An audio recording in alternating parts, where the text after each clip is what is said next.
Estamos aqui, segundo bloco Fenômeno UFO de hoje, entrevista com meu amigo e ufólogo Edson Boaventura Júnior.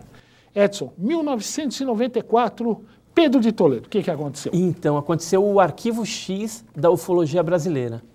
O que foi esse Arquivo X?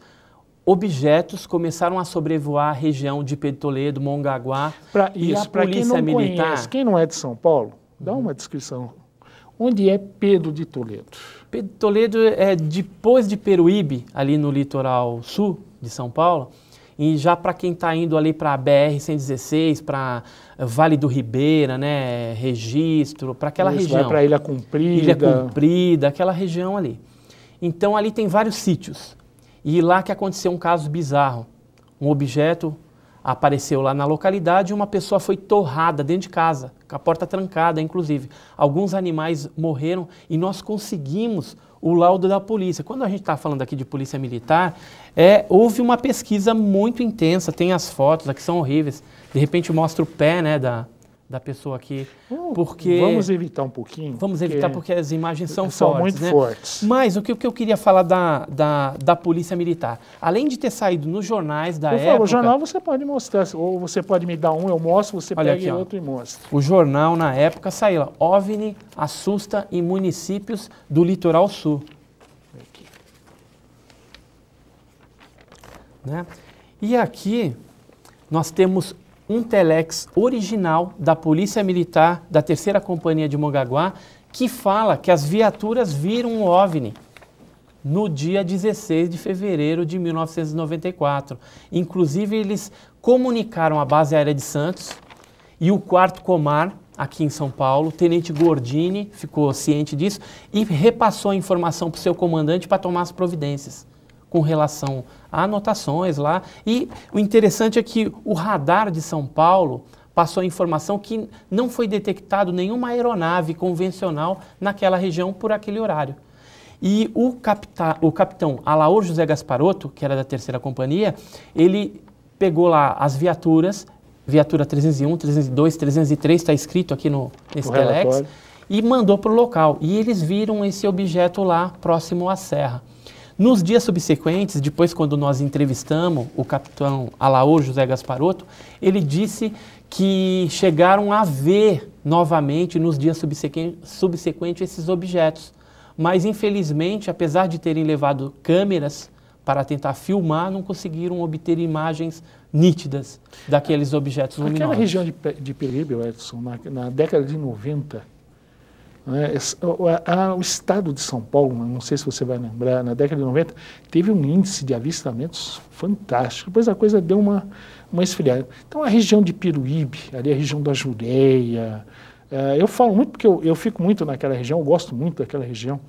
E eu e minha esposa vimos uma nave saindo do mar ali, para nossa surpresa, saindo do mar na vertical e indo em direção ao espaço aberto. Mas eu acredito que haja algum tipo de instalação ou submarina ou subterrânea de alguma dessas raças naquela região. Mas ali eu não vou lembrar o nome agora, mas é nessa região de Pedro de Toledo, o pessoal via sondas entrando dentro de cavernas, saindo de dentro de cavernas, inclusive pessoal Iporanga, isso, né? Soldados da PM dentro de viaturas viram seres andando na lateral de estradas ali, quer dizer, a coisa isso, foi muito... é bem interessante esse caso, por exemplo, de Iporanga. Eu pesquiso lá a região desde 1988. Foi quando eu estive a primeira vez lá em Iporanga. Estive esse ano lá de novo, nós vimos alguns objetos e fotografamos, objetos que já foram analisados, inclusive, por especialistas, e foi dado como objeto voador não convencional, não identificado. E durante vários anos, o Jamil Villanova, não sei se ele já esteve aqui no seu programa. Não, ainda não tive a oportunidade. Então, ele chegou a fotografar vários objetos lá na região de Iporanga, e nós coletamos, inclusive, depoimento de pessoas que viram seres luminosos, azulados, pequenos, próximo a cachoeiras, próximo a cavernas, e objetos entrando e saindo de dentro das cavernas. Naquela região tem cerca de 300 cavernas catalogadas pelo PETAR, que é o Parque Estadual e Turístico do Alto Ribeira.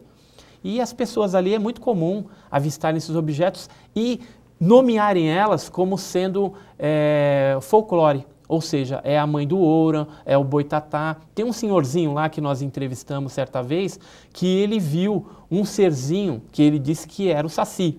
Só que não tinha características de saci, porque o saci tem uma perna só, né, o mitológico. Tem o gorrinho vermelho, o cachimbinho. Só que esse saci que ele viu era um hominho pequenininho, com 2 pernas, vestindo uma roupa prateada com uma bolinha luminosa na mão. Ou seja, está mais para um tripulante de um objeto voador não identificado do que para o mitológico saci. Ou então uma versão moderníssima do saci, não é? Muito moderníssima. Né? Hiper, super moderníssima. Sim, então né? eu acredito que haja alguma coisa naquela região, sim, para ter essa quantidade de avistamentos. Mas eu gostaria de voltar um pouquinho de novo para a Operação Prato. Eu gostaria de saber sua opinião. Né? O Irangê passou por um evento paranormal na casa dele, uma bandeja. Simplesmente resolveu se mover sozinha, a esposa dele estava na cozinha, ficou desesperada, subiu a escada voando até o quarto onde ele estava, falou com ele, acalmou, desceu. Né? Depois ele descobre que havia 2 seres dentro do seu quarto. Inclusive ele desenhou esses seres. Sim, o que eu quero dizer é o seguinte, hipoteticamente falando, óbvio, tá? Vamos colocar de modo hipotético. Será que o Irangê já tinha algum tipo de ligação com o fenômeno sem que ele o soubesse? Hipoteticamente falando. Porque ele é escolhido no momento exato, passa a fazer uma investigação. Bom, acompanhando a Operação Prato, eu não sei, eu vou ser sincero para você, eu não sei quem estava investigando quem. Se eram os militares investigando os UFOs ou se eram os UFOs que estavam investigando os militares. Porque em momento algum o Irangê teve dificuldade de filmar o objeto vinha, parava em cima da equipe da aeronáutica, fazia a pose. Né? Não sei se chegou o caso de algum ser sair na janelinha e fazer tchauzinho, o resto eles faziam. Né? Depois ele tem a presença de seres dentro da casa dele. Será que haveria alguma ligação? Hipoteticamente falando, Edson. Então, tendo em vista que na entrevista que ele deu para o Gevaer, para o Marco Antônio Petit, que foi gravada, inclusive, ele mostra, inclusive, uma espécie de um implante no braço. Então, pode ser que talvez esse implante ativasse alguma coisa, pode ser que esse implante não foi colocado durante a Operação Prato, pode ter sido antes, mas aí são hipóteses, né, que a gente está falei, hipoteticamente. Agora, que os fenômenos paranormais ocorrem, vez ou outra, vinculados ao fenômeno UFO, isso é fato. Então, por exemplo, telepatia, objetos se movendo, são umas coisas fascinantes também para se pesquisar na ufologia. Eu tive a felicidade de pegar alguns casos assim. Nós vamos para o nosso segundo intervalo, já voltamos com o último bloco, o Fenômeno UFO de hoje, com entrevista com meu amigo Edson Boaventura Júnior. Então voltamos já.